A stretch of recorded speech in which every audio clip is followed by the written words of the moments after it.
Assalamualaikum warahmatullahi wabarakatuh. Di sini saya akan menjelaskan tentang kekuatan pasar dan monopoli.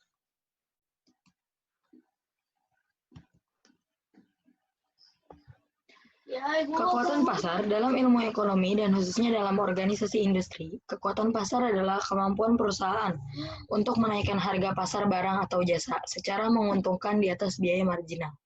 Dalam pasar persaingan sempurna, pelaku pasar tidak memiliki kekuatan pasar. Perusahaan dengan kekuatan pasar total dapat menaikkan harga tanpa kehilangan pelanggan karena pesaing.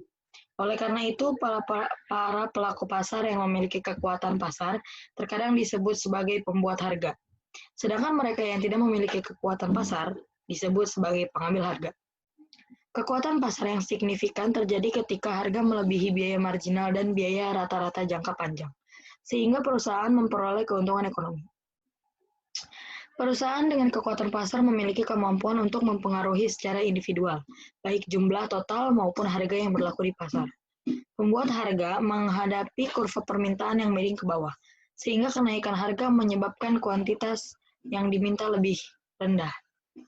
Penurunan pasokan sebagai akibat dari pelaksanaan kekuatan pasar menciptakan kerugian bobot mati ekonomi yang sering dipandang sebagai hal yang tidak diinginkan secara sosial. Akibatnya, banyak negara memiliki antitrust atau undang-undang lain yang dimaksudkan untuk membatasi kemampuan perusahaan memperoleh kekuatan pasar. Legislasi semacam itu sering mengatur merger dan terkadang memperkenalkan kekuasaan yudisial untuk memaksa divestasi. Sebuah perusahaan biasanya memiliki kekuatan pasar berdasarkan pengendalian sebagian besar pasar. Dalam kasus ekstrim, perusahaan mengendalikan seluruh pasar, namun ukuran pasar saja bukanlah satu-satunya indikator kekuatan pasar.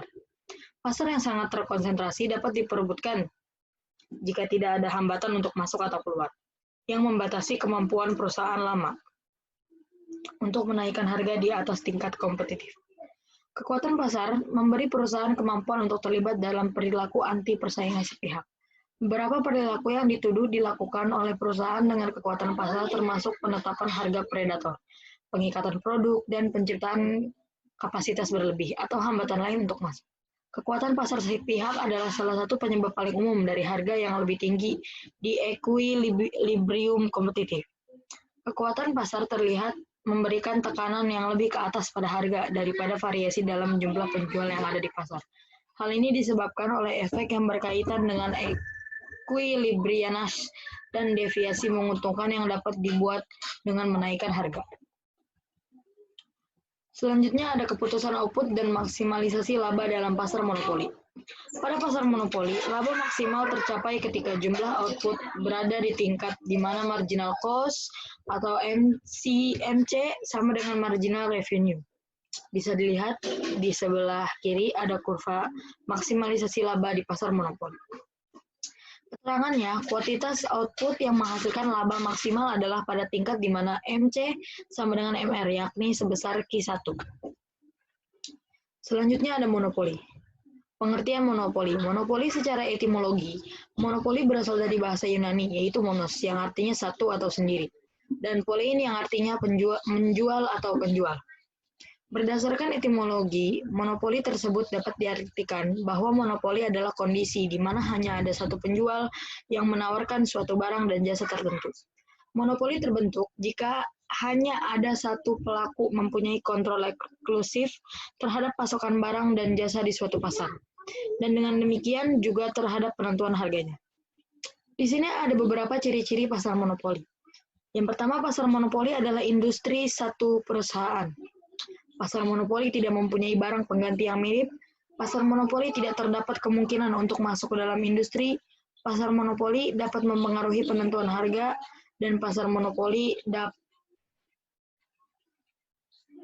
promosi iklan yang kurang diperhatikan. Selanjutnya ada dampak sosial monopoli. Di sini bisa dilihat dampak sosial monopoli ada dua, yaitu positif dan juga negatif. Untuk dampak sosial positif, monopoli dapat memaksimalkan efisiensi pengelolaan sumber daya ekonomi tertentu. Apabila sumber daya alam minyak bumi dikelola oleh salah satu unit usaha, unit usaha tunggal yang besar, maka ada kemungkinan bahwa biaya-biaya tertentu akan bisa dihindari. Yang kedua, monopoli juga bisa menjadi sarana untuk meningkatkan pelayanan terhadap konsumen dalam bidang industri tertentu. Dalam bidang usaha pelayanan telekomunikasi misalnya, para pengguna jasa akan bisa saling berhubung tanpa kesulitan, karena hubungan itu difasilitasi oleh satu perusahaan yang memiliki basis teknologi yang bisa dimanfaatkan oleh semua konsumen. Hal ini mungkin saja tidak terjadi jika usaha pelayanan telekomunikasi dibuka bagi persaingan. Dalam hal terjadi persaingan, ada kemungkinan perusahaan-perusahaan yang saling bersaing itu mengembangkan sendiri teknologi mereka bagi konsumen mereka sendiri. Yang ketiga, monopoli bisa menghindarkan duplikasi fasilitas umum. Ada kalanya bidang usaha tertentu akan lebih efisien bagi publik apabila dikelola hanya oleh satu perusahaan. Jika distribusi air minum diberikan pada lebih dari satu perusahaan yang saling bersaing, yang mungkin terjadi adalah bahwa mereka akan membangun sendiri instalasi atau penampungan pipa-pipa air minum mereka. Dari sisi kepentingan publik, duplikasi fasilitas air minum itu bisa dianggap sebagai sesuatu yang kurang efisien. Selanjutnya adalah dampak negatif. Yang pertama, dampak negatif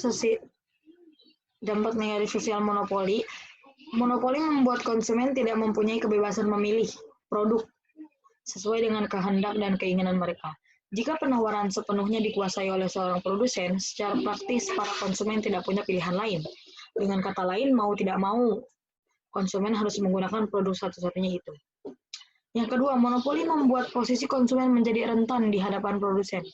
Ketika produsen menempati posisi sebagai pihak yang lebih dibutuhkan daripada konsumen, terbuka peluang besar bagi produsen untuk merugikan konsumen melalui penyalahgunaan posisi monopolistiknya.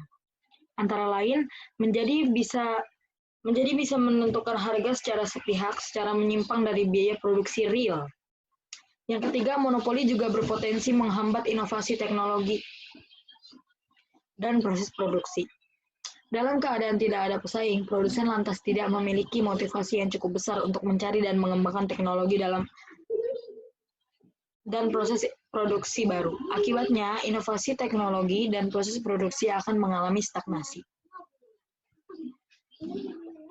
Baik, sekian dari saya.